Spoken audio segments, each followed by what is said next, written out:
तुम्ही जर बँकेमध्ये पैसे ठेवलेत आणि त्याचं दर महिन्याला व्याज उचलायला लागलात तर शेवटी मुद्दलच राहणार. पण तेच जर तुम्ही त्या बँकेमध्ये तसेच ठेवलेत तर त्या व्याजाला आणखीन व्याज मिळेल आणि चक्रवाढ व्याजाने तुमचे व्याज वाढतच राहील. त्याला सेवा म्हणायची. आपण ज्याची सेवा करतो, मेहरबानी करत ना, देवाने आपल्याला हात दिले. आई वडिलांनी हात नाही दिलेले आहेत, देवाने बुद्धी दिले, देवाने शरीरामध्ये शक्ती दिलेली आहे. सर्व काय आहे ते त्याचंच आहे. आपलं जे मटेरियल आहे ना या शरीराचं, आकाश, पृथ्वी, अग्नी, वायू आणि पाणी, रस, तम, सत्व, हे अष्टधा प्रकृतीचं जे मटेरियल आहे ते त्याचं आहे.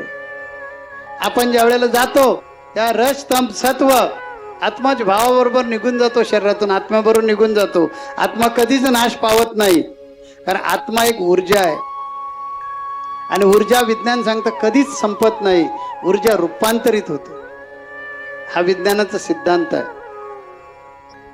तेव्हा अपान, व्यान, समान, उदान आणि प्राण, पाच वायूंचं, जसं H2O म्हणजे पाणी, तसं पाच वायूंचं हे जे मिश्रण आहे ना, तो आत्मा, तो अंतर्धान पावन म्हणजे विलीन होतो आणि मग राहतो तो हा पंचभूत महाभूतांचा देह.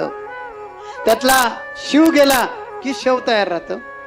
मग त्या शवाला अग्नीच्या ताब्यात दिलं होतं. अग्नी प्रत्येकाचे वाटे करून देतो. पाणी पाण्याचा वाटा घेतो, आकाश आकाशाचा वाटा घेतो, पृथ्वी आपला वाटा घेते राखेच्या रूपानं. असा देह नष्ट होतो. म्हणून हा देह क्षणभंगूर आहे. या देहानं जर काही चांगलं करता आलं तर करा. तुम्ही जगा आणि दुसऱ्याला जगवा. ज्ञानेश्वर माऊलींनी हेच केलेलं आहे. यासाठीच अखंड हरिनाम सप्ताह करायचे आणि साधू संतांच्या सहवासात यायचं. करू नका काही, संत संग धरा. काही करण्याची गरज नाही. ते इंजिन आहे, त्या इंजिनच्या पाठीमागे तुम्ही फक्त जॉईंट राहा. ते जाईल तिकडे जाण्याचा प्रयत्न करा, स्वतःला विसरून. आमच्या या विशिष्ट अद्वैत सिद्धांतामध्ये प्रपत्तीला महत्व आहे, म्हणजे शरणागतीला महत्व आहे. जो अनन्य भावे शरण येतो त्याचा उद्धार करावाच लागतो. अर्जुन म्हणाला, आपल्या मूळ विषयावर येऊया. अर्जुन म्हणाला, देवा मला काय विचारतो? अरे मला काय विचारतो? हा जीवनाचा रथच तुझ्या ताब्यात दिलेला आहे. आणि देवानं बरोबर समोरासमोर उभे केले. अर्जुनाचा रथ अशा लोकांच्या समोर उभा केला की ते बघितल्यामुळे अर्जुन गर्भगळीत झाला. हातातलं गांडीव धनुष्य खाली पडलं आणि मग भगवान कृष्णाला गुरूंच्या रूपामध्ये उभं राहावं लागलं आणि जे ज्ञान सांगावं लागलं ती आहे गीता. हीच गीता सर्वांना कळली नाही. धृतराष्ट्राला कुठं कळली होती? संजय सगळी कॉमेंट्री सांगत होता, लाईव्ह कॉमेंट्री सगळं संजय सांगत होता धृतराष्ट्राला. हस्तिनापूर म्हणजे आताचं दिल्ली आणि कुरुक्षेत्रावर युद्ध सुरू होतं आणि आताच्या दिल्लीमध्ये हस्तिनापुरामध्ये धृतराष्ट्र बसलेला होता, तिथे संजय होता आणि संजय सगळं सांगत होता. एवढं सगळं सांगून सुद्धा दुर्योधनाला ती गीता कळलीच नाही. म्हणून युद्ध संपलं. या धृतराष्ट्रानं भीमाला भेटायला बोलवलं. पण ज्याचा सारथी गुरु असतो ना, त्याचा बाल सुद्धा बाका होत नाही. भीम भेटायला गेला, पण पहिला कोण भेटला? लोखंडाचा पुतळा भेटला. त्याला एवढी जोरात मिठी मारली तर लोखंडाचा पुतळा जो होता त्याचा चक्काचूर झाला.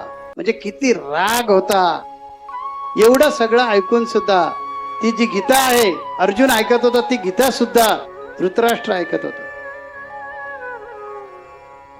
परंतु काही परिणाम नाही झाला. तसं ज्ञानेश्वरी आपण बरेच जण ऐकतो, बदल होणार नसेल तर काहीच उपयोग नाही. ही भक्तीची गंगा जी आहे महाराष्ट्रामध्ये आणली, ती कुणी आणली? तर ज्ञानेश्वर माऊली. ज्ञानदेवे रचिला पाया, तुका झालासी कळस. आणि भक्तीची गंगा आज सर्वत्र पसरलेली आहे. म्हणून महाराष्ट्रामध्ये नीतिमत्ता आहे. बिहार सारखा इथे प्रकार नाही आहे, उत्तर प्रदेश सारखा प्रकार नाही आहे. इथे इथे अजून सुद्धा संस्कार आहेत. वडीलधाऱ्या माणसाला नमस्कार करणं, स्त्रीकडे माते समान बघणं, अशा प्रकारचे आज सुद्धा संस्कार आहेत. पण आता आमच्यामध्ये पाश्चिमात्य संस्कार घुसू लागलेले आहेत. मी येणार पुढे तिसऱ्या टप्प्यामध्ये प्रवचनात जाईन त्यावेळी सांगेन. तुम्ही तर हे संस्कार आमच्यावर आज सुद्धा आहेत. म्हणून आज आम्ही महाराष्ट्रीयन जे लोक आहोत त्यांचा जर अभ्यास केला तर भारत देशामध्ये ही जास्त गंगा कुठे वाहिली माहिती भक्तीची? दक्षिण भारतामध्ये. गुरुना महत्व दक्षिण भारतामध्ये आहे. महाराष्ट्रापासून खाली केरळ पर्यंत गेलेत तर गुरु म्हणजे सर्वस्व असं मानलं जातं. उत्तर भारतामध्ये तितकासा गुरुना प्राधान्य दिलेलं नाही, देवाला प्राधान्य दिलं. जे देव देऊ शकत नाही ते आमच्या नामदेव महाराजांनी दिलं ना. विठ्ठलानं सांगितलं ना की बाबा तुझ्या नशिबामध्ये पुत्र नाही, मी देऊ शकत नाही. पण नामदेव महाराजांनी आशीर्वाद दिला, अष्टपुत्र सौभाग्यवती भव. आणि झाला ना ते वारकऱ्याला पुत्र. एवढं सामर्थ्य गुरूंमध्ये आहे. म्हणून त्यांनी सांगितलेलं आहे देव गुरुपासी आहे. वारंवार सांगू काय, जगद्गुरु तुकोबारायांचाच अभंग आहे. देव भेटे कुठे सांगितलं त्यांनी? गुरु भजनामध्ये. देवाला शोधायचं असेल गुरु चरणी ठेविता भाव, आपोआप भेटे देव. आणि तोच माझा सिद्धांत आहे. तुम्हाला आत्मसाक्षात्काराकडे जायचं असेल, तुमच्यातला हा रजोगुण तमोगुण कमी व्हायला पाहिजे असेल आणि सात्विकतेची लेवल तुमच्यामध्ये वाढायला पाहिजे असेल तर गुरूंशिवाय तरणोपाय नाही. म्हणून या 21व्या शतकामध्ये जो आद्य जगद्गुरु रामानंदाचार्यांनी विशिष्ट अद्वैत सिद्धांत सांगितला तोच सिद्धांत मी वेगळ्या भाषेत सांगितलाय. तसं ज्ञानेश्वर माऊलीने हा भक्ती मार्ग एकदम सोपा केला. परा आणि अपरा भक्ती करून टाकली. त्यामुळे ज्यांना संसार सोडायचा नाही, प्रपंच सोडायचा नाहीये, त्यांनी काय बिघडत नाही. हरिमुखे म्हणा, हरिमुखे म्हणा, पुण्याची गणना कोण करी.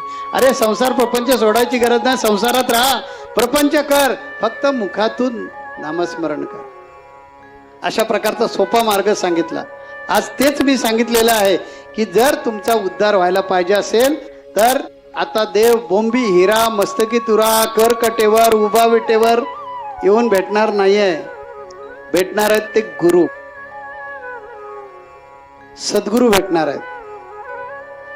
आणि या सद्गुरूंवर नितांत जर तुम्ही श्रद्धा ठेवली तरच आत्मउद्धार होणार. पण सगळेच गुरु सद्गुरू नसतात हे लक्षात घ्या. ज्ञानेश्वरीमध्ये सांगितलेलं आहे की गुरु कसा ओळखावा. ज्याच्या नावात सामर्थ्य आहे, ज्याच्या दृष्टीत सामर्थ्य आहे, ज्याच्या वाणीमध्ये सामर्थ्य आहे, ज्याच्या वास्तवात सामर्थ्य आहे, जो निर्भय आहे, जो निरीच्छ आहे, जो निस्पृह आहे, जो चराचरामध्ये व्यापून आहे, तो सद्गुरू. त्याला आत्मप्रचिती आहे.